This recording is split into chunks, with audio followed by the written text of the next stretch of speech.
326. El artículo, ¿por qué lo puedo utilizar? Bueno, en dado caso que el código de trabajo a mí no me dé lo que es un trámite específico sobre, por ejemplo, vamos a poner una idea, la incompetencia. Nosotros vamos a ver, vamos a hablar de la incompetencia. El código de trabajo a mí me da una noción de lo que es la incompetencia, me va a decir en qué momento se puede interponer, pero, pero, el trámite no lo encuentro ahí, lo encuentro en la ley del organismo judicial. Entonces, ¿cuál es el fundamento por lo cual yo puedo venir y puedo utilizar lo que es la ley del organismo judicial? Vámonos al artículo 326, por favor.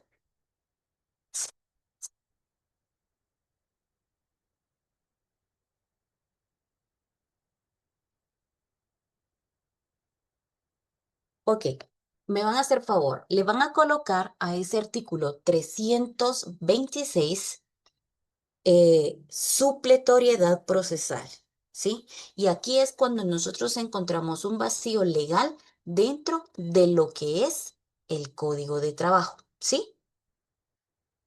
¿Sí? Muy bien.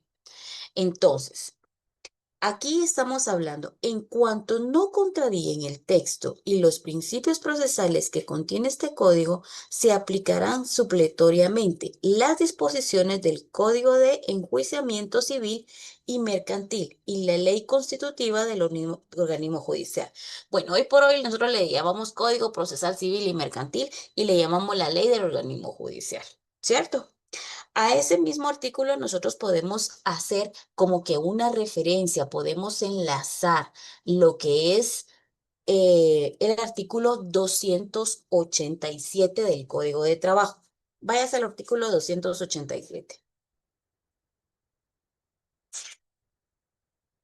Aquí nosotros en este artículo 287 encontramos lo que es la aplicación supletoria condicionada, que nos dice, en cuanto no contraríen los propios principios y el texto de este título en la organización de los tribunales de trabajo y previsión social, se deben aplicar supletoriamente. Nos vuelve a mencionar nuevamente que lo podemos utilizar las disposiciones en la ley constitutiva del organismo judicial.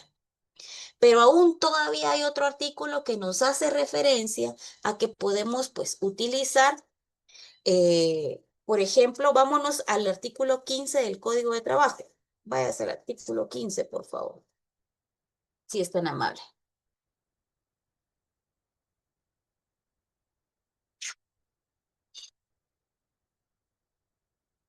Ok. En el artículo 15 del Código de Trabajo, a nosotros nos dice específicamente que aquí son los casos que no están previstos en este código. Nuevamente hago el ejemplo de la incompetencia, ¿verdad? O también, no solamente la incompetencia, podemos hablar, vamos a hablar más adelante de lo que son los impedimentos, excusas y recusaciones. Entonces, el trámite normal, ¿sí? Lo vamos a encontrar también en la ley del organismo judicial, ¿sí? Bueno, o en el caso de la prueba. En el caso, cuando ya miremos la materia de la prueba, nosotros podemos tomar lo que es el Código Procesal Civil y Mercantil y podemos tomar parte de lo que dice en el Código Procesal Civil y Mercantil. Pero vamos a ver qué es lo que nos dice este artículo 15. Los casos no previstos por este código, por sus reglamentos o por las demás leyes relativas del trabajo, se deben resolver en primer término, dice, de acuerdo con si quiere puede ponerle ahí un numerito uno, ¿verdad? Los principios del derecho del trabajo. Número dos, ahí dice, en segundo lugar, encontramos de acuerdo con la equidad, la costumbre u el uso local, ¿sí? En armonía con dichos principios y por último, de acuerdo con los principios y leyes del derecho en común. Entonces, en base al artículo 326, 287 y el artículo 15, pues nosotros podemos utilizar lo que es el Código Procesal Civil y Mercantil y podemos utilizar la ley del organismo judicial. ¿Ok? Bueno, ese es el fundamento que usted puede utilizar. Cuando hablamos, por ejemplo, del realismo sobre el formalismo, el derecho laboral es un derecho realista, objetivo. Lo primero porque estudia al individuo en su realidad social. Ejemplo, una empresa contrata mediante un contrato de servicios profesionales, pero en realidad la persona asiste diariamente a la oficina y cumple un horario fijo y recibe órdenes de su jefe y usa un equipo de empresa. Esto lo podemos nosotros ver con relación a lo que es el principio que se encuentra en los considerandos, ¿verdad? El principio de realismo. Perdón, pero nos habíamos quedado, perdón, eso ya lo habíamos visto, disculpen. Página 27 era, disculpe, página 27. Quien tiene el libro, si no, no hay ningún problema, nosotros podemos explicarla. Solo tome nota, por favor. Los logros y desafíos actuales, lo que hemos conquistado, el sistema laboral guatemalteco ha logrado el acceso democrático, miles de trabajadores reclaman sus derechos sin abogados costosos. Rapidez relativa. Los juicios laborales son más rápidos que los civiles. Efectivamente, ¿por qué? Porque en lo que es la materia civil es mucho más formalista que lo que es el área laboral, pero dentro del área laboral, que es lo poco formalista, existen ciertos requisitos que nosotros vamos a ir aprendiendo a lo largo de este curso.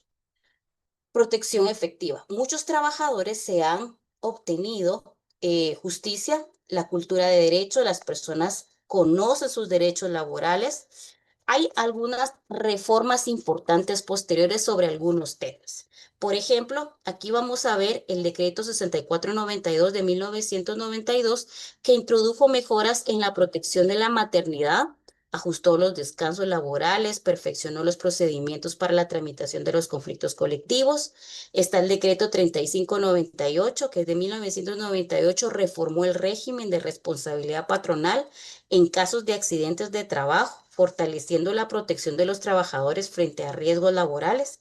Decreto 1891 del 2001, que constituyó una reforma de gran relevancia al reforzar la libertad sindical, estableció que toda terminación de contratos durante un conflicto colectivo debe contar con autorización judicial previa conforme al artículo 380 del Código de Trabajo. En este caso, si usted va, por ejemplo, al artículo 380 del que nosotros estamos hablando acá, que era lo que hablábamos anteriormente, cuando la Inspección General de Trabajo es parte dentro de un proceso, ¿cuáles eran las causas que la PGN puede intervenir? ¿Cuáles son las causas en que puede intervenir?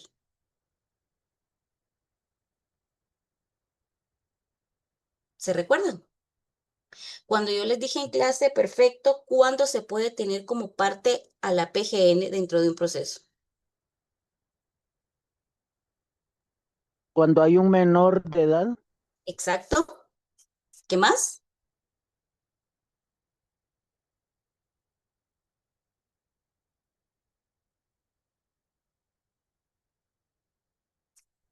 Número dos, trabajadores cuya relación de trabajo haya terminado sin el pago procedente a la indemnización, prestaciones y salarios caídos. O sea, cuando usted vaya a litigar y usted tenga que imprimir su carátula, usted va a decir por qué está como parte la inspección. Porque aquí sí o sí la Inspección General de Trabajo siempre es obligación, ¿verdad? Puede ser tenida como parte cuando es un menor de edad o cuando al trabajador no se le haya terminado sin el pago procedente de la indemnización y prestaciones de salarios caídos, o cuando se trate de acciones para proteger la maternidad de los trabajadores, salvo en cuanto a estos últimos se apersone al Instituto Guatemalteco de Seguridad Social.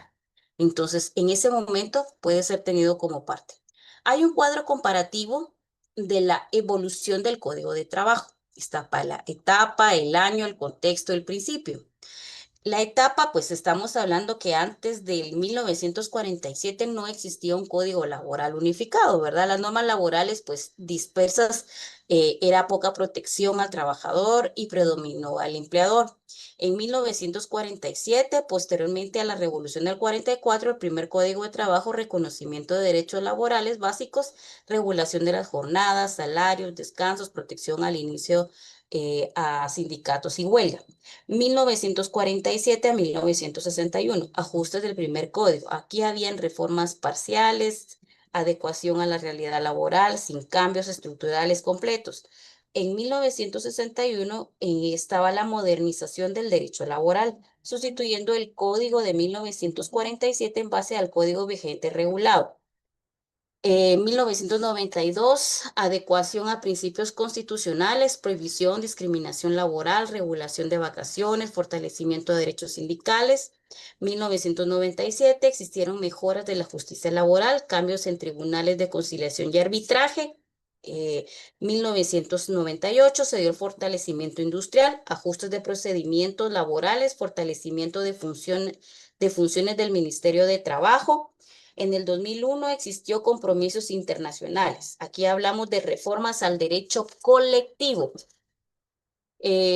cambios en la sindicalización, negociación colectiva, modificaciones procesales. En el 2017 existieron cambios de jornadas, turnos, regulación de riesgos laborales, creación y modificación de artículos. En el 2020 hubo pues nuevas realidades laborales, propuestas sobre trabajo, tiempo parcial, protección a mujeres trabajadores, trabajo menores y salario mínimo.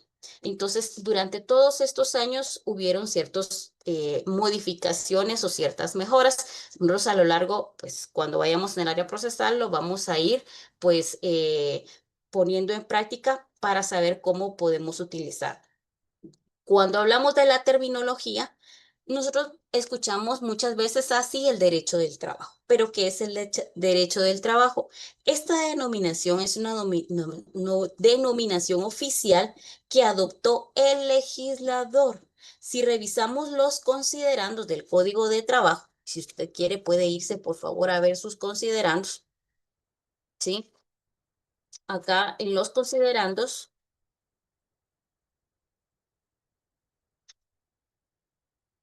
cuando hablamos del derecho del trabajo, es una denominación que adoptó el legislador y si revisamos los considerandos del código, encontramos que sistemáticamente se refiere a esta materia como derecho de trabajo y no como derecho laboral. El considerando A, usted se puede dar cuenta, el derecho del trabajo es un derecho tutelar de los trabajadores, puesto que trata de compensar la desigualdad económica, otorgándoles una protección jurídica preferente. ¿Cómo puedo fundamentar también la tutelaridad? ¿Se recuerdan? ¿Cómo es? Artículo, ¿en qué artículo de la Constitución? Artículo 103, licenciada, y Excelente. artículo 4. Excelente, muy bien. Nuevamente, pues el considerando B me habla nuevamente del derecho del trabajo, ¿verdad? El derecho del trabajo constituye un mínimo de garantías sociales protectoras del trabajador irrenunciables, ¿verdad? Únicamente para este llamadas a desarrollarse posteriormente en forma dinámica, en estricta conformidad con las posibilidades de cada empresa patronal mediante la contratación individual o colectiva de manera muy especial por medio de los pactos colectivos de condiciones de trabajo. Cuando hablamos de el mínimo de garantías con la Constitución, ¿cómo lo puedo relacionar? Con Artículo el artículo 102 de 102 la Constitución. Excelente, muy bien, y artículo 22 del Código de Trabajo. 100 puntos. Cuando hablamos entonces en el considerando C, nuevamente nos dice que es el derecho del trabajo, es un derecho necesario e imperativo. La literal D me dice que el derecho del trabajo es un derecho realista y objetivo, ¿verdad? Y entonces la literal E me dice que es el derecho del trabajo es una rama del derecho público por lo que al ocurrir su aplicación, el interés privado debe ceder ante el interés social o colectivo. ¿Cómo así, licenciada? Perfecto. Hágame favor, relaciona el artículo S considerando E con el artículo 14 para que lo podamos entender un poco mejor. ¿Qué dice el artículo 14?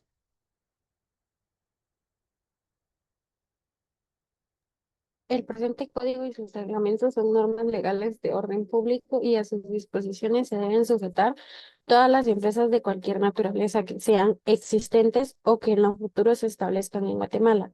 Lo mismo que todos los habitantes de la República sin distinción de sexo ni de nacionalidad, salvo las personas jurídicas de derecho público contempladas en el segundo párrafo del artículo 2.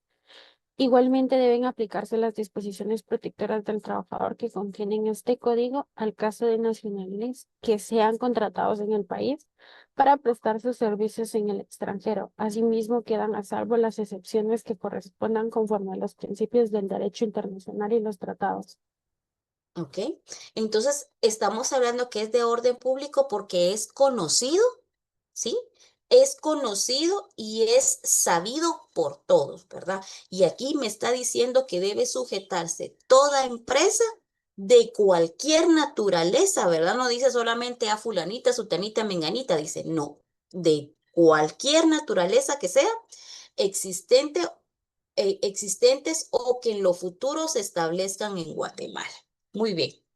Entonces, ¿por qué colocar el trabajo como un centro de atención? No se enfoca en trabajador como clase social, lo que sería pues el derecho de obrero, ni un derecho económico particular como el derecho industrial, sino en la actividad humana misma, que es el trabajo, ¿verdad? A eso se refiere la denominación del derecho del trabajo.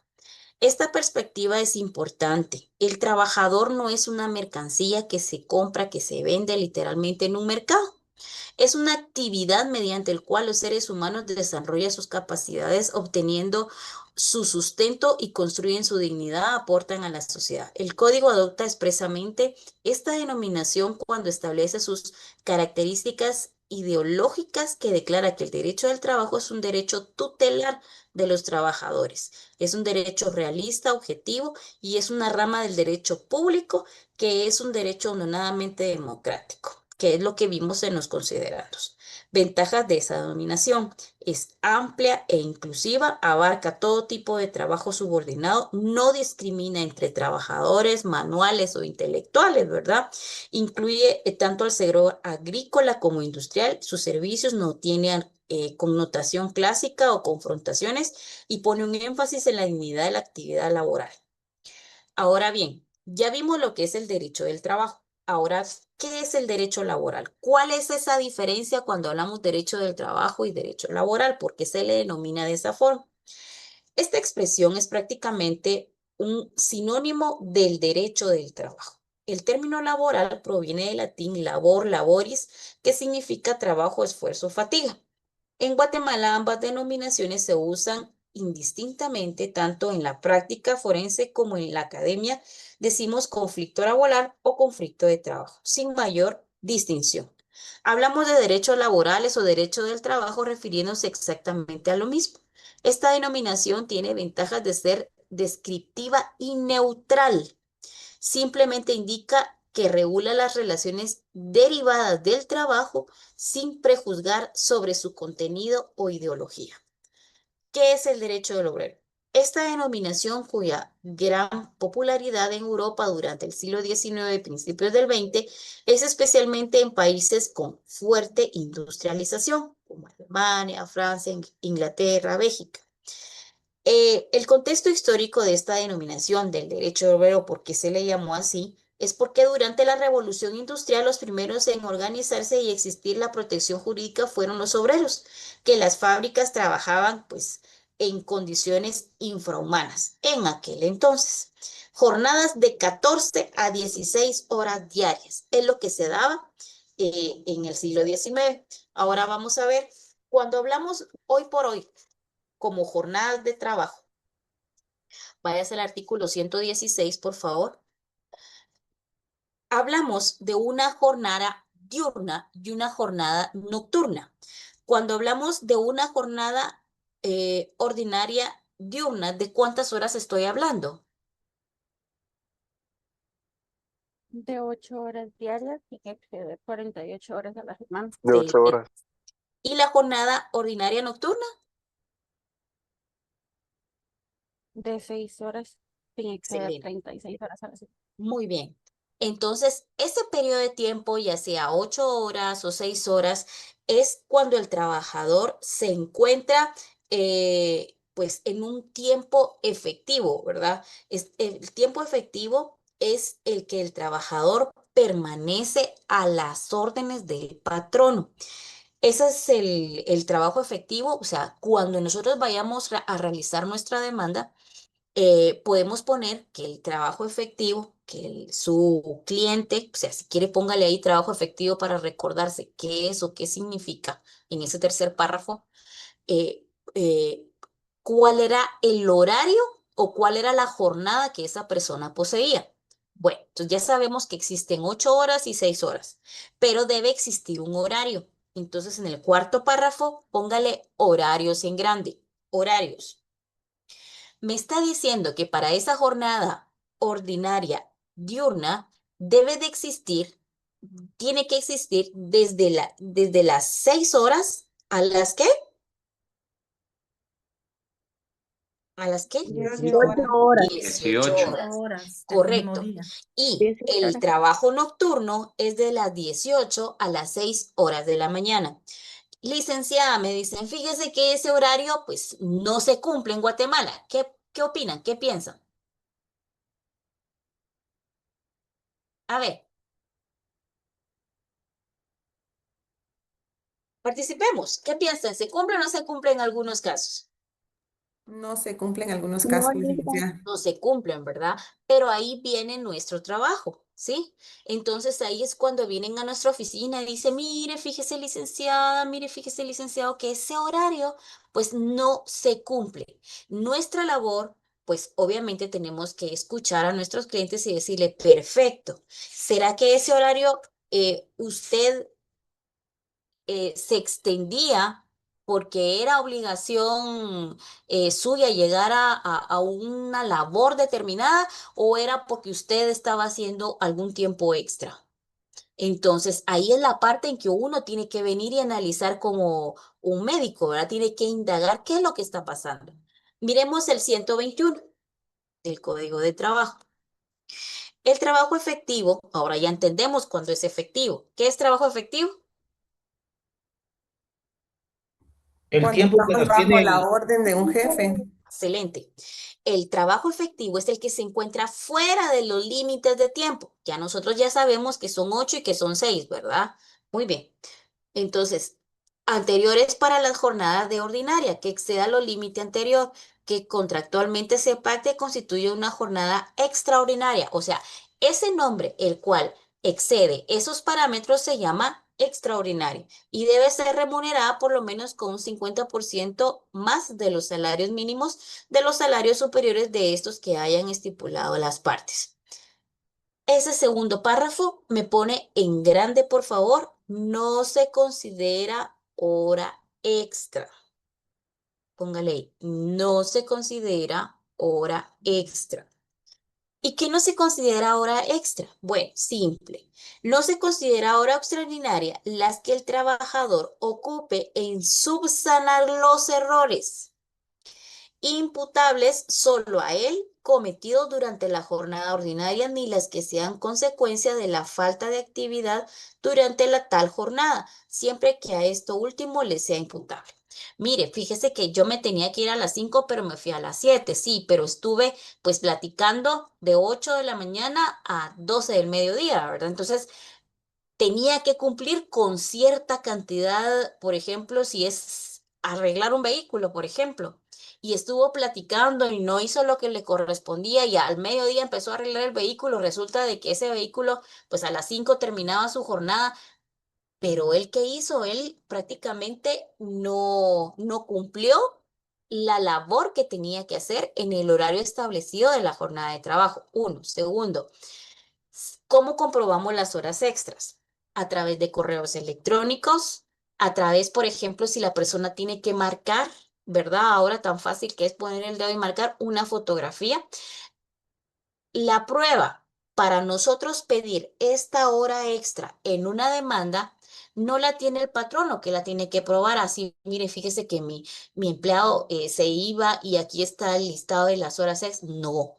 El trabajador es que viene y tiene que aportar los medios de prueba. Pueden ser fotografía después de la hora y de la salida, donde se pueda ver reflejado el horario, donde se puede ver los correos electrónicos. Entonces, por ejemplo, algún tipo de conversación por WhatsApp, si usted quiere, hay que legalizarlo, ¿verdad?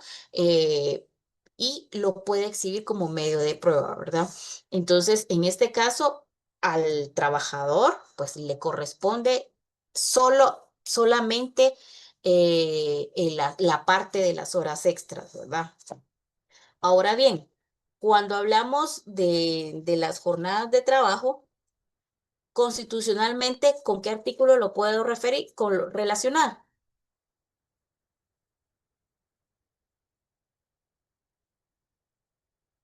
A ver,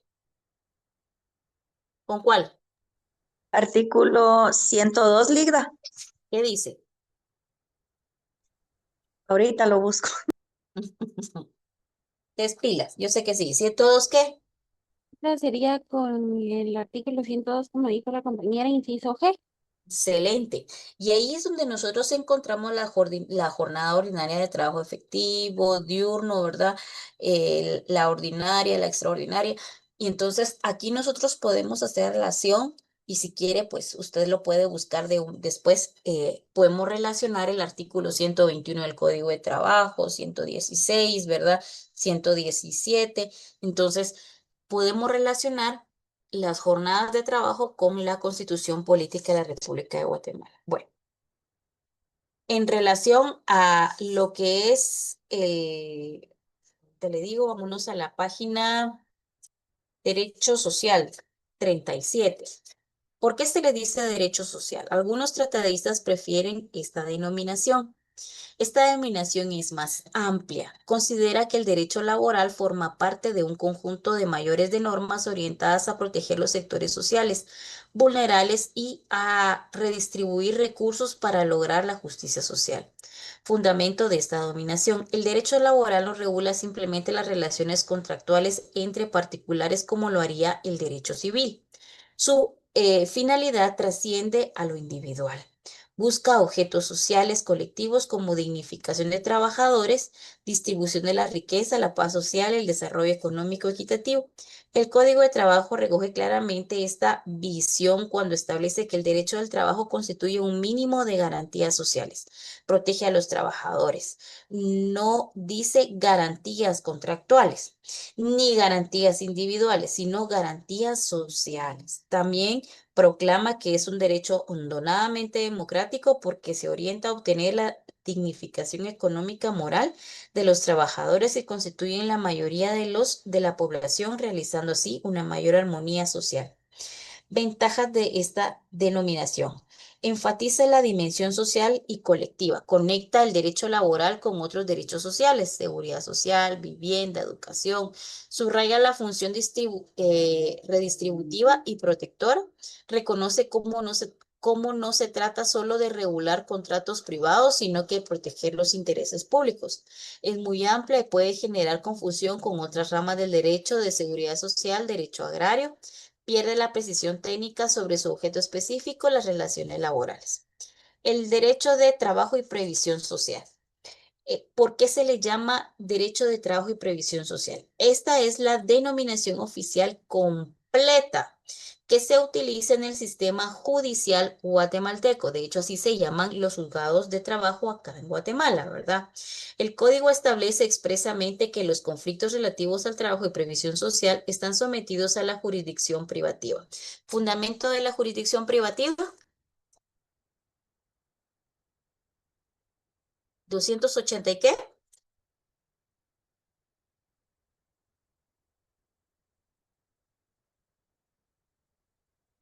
chicos,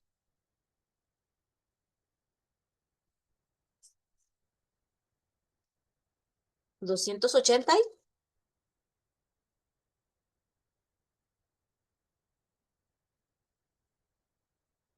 no sé si me escuchan. 204.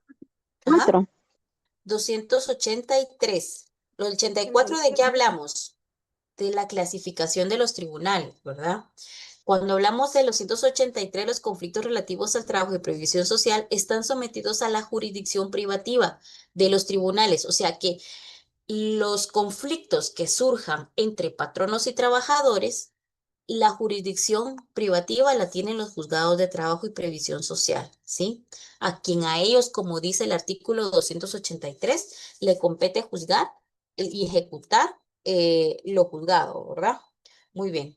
Cuando hablamos entonces en relación a las jornadas, cuando hablamos en relación a salarios, cuando vayamos a promover, por ejemplo, una demanda, ¿cuál es el fundamento de salario,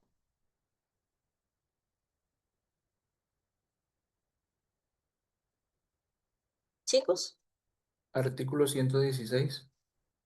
116. ¿Qué dice el 116?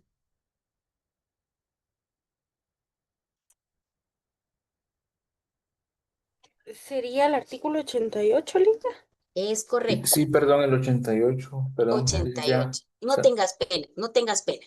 El 88 me habla de los salarios o sueldo, ¿verdad?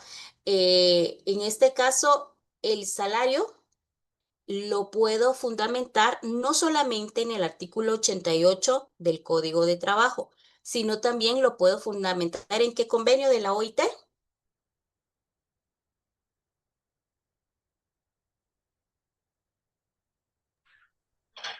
169, ¿no? Convenio 95. 95. 95 de la OIT. Miren, pues resulta que estamos hablando de convenios. Al final, sí necesito que le den una leidita, ¿sí? Porque de hecho en la próxima clase pues vamos a abordarlo un poquito, pero necesito que vayamos como que refrescando esta parte que esto es del área sustantiva, ¿verdad? Yo les dije que íbamos a regresar un poquito, pero sí necesito que me ayuden para que a la hora que vayamos a realizar una demanda, ¿verdad? Pues sepamos cómo fundamentar en base a qué. ¿Sí? Nuestras peticiones en la relación de los hechos, todo tiene que ir relacionado, pero tenemos que saber en base a qué vamos a pedir. Bueno, entonces, dice que el salario o sueldo es la retribución que el patrono debe pagar al trabajador en virtud del cumplimiento de un contrato de trabajo o de la relación de trabajo vigente entre ambos. A ese artículo 88, por favor, si es tan amable, me relaciona el artículo, ahorita le digo, 101. ¿qué Código dice de el Trabajo. 101? Los créditos por salarios no pagados, a las Ajá. indemnizaciones en dinero, a que los trabajadores tengan derecho en concepto de terminación de sus contratos de trabajo gozan en virtud de su carácter alimenticio de los siguientes privilegios, una vez que uno u otras hayan sido reconocidos por los tribunales de trabajo y previsión social. Ok, ese artículo se refiere a la protección por acreedores. Póngale en grande ahí, por favor. Protección por acreedores. ¿Por qué? Oiga, los créditos por salarios no pagados o las indemnizaciones en dinero a que los trabajadores tengan derecho en concepto terminación a sus contratos de trabajo gozan en virtud de su carácter alimenticio. Y acuérdense que todo lo alimenticio tiene prioridad, ¿verdad? De los siguientes privilegios, una vez que unos u otros hayan sido reconocidos por los tribunales de trabajo y previsión social, pueden ser cobrados por la vía que prevé el artículo 426. Pero el artículo que yo quería relacionar con el artículo 88 es el artículo 103, porque el 88 me habla de los salarios y el artículo 103 me habla de los salarios mínimos y su fijación, ¿sí? Todo trabajador tiene derecho a devengar un salario mínimo que cubra las necesidades normales de orden material. Dirá, ¿por qué la licenciada está regresando a lo que es el área sustantiva? Simple, porque es necesario. Hay un salario mínimo. Todos los años existe un salario mínimo. De hecho, eso es muy importante en nuestra demanda, ¿sí? Entonces hay una tabla de salarios mínimos que tengo de año con año, el cual pues coloco, ¿verdad? Porque es muy importante a la hora de poder demandar. Dice, todo trabajador tiene derecho a devengar un salario mínimo que cubra sus necesidades normales de orden material, moral, cultural, que permita satisfacer sus deberes como jefes de familia. Dicho salario se debe fijar periódicamente conforme se determine en este capítulo y atendiendo a las modalidades de cada trabajo o a los particulares condiciones de cada región y a las posibilidades patronales en cada actividad intelectual, industrial, comercial, ganadería, agrícola. Esta fijación debe tomar en cuenta si los salarios se paguen por unidad en tiempo, por unidad de obra o por participación en las utilidades, ventas, cobros que haga el patrono y ha de hacerse oportunamente pues las medidas necesarias. Entonces, aquí estamos hablando de lo que significa un salario y lo que significa un salario mínimo, ¿verdad? Si seguimos hablando del salario, en el artículo 105, pues yo voy a encontrar lo que es la Comisión Nacional del Salario. A ver, ¿quién se recuerda quién es la Comisión Nacional del Salario?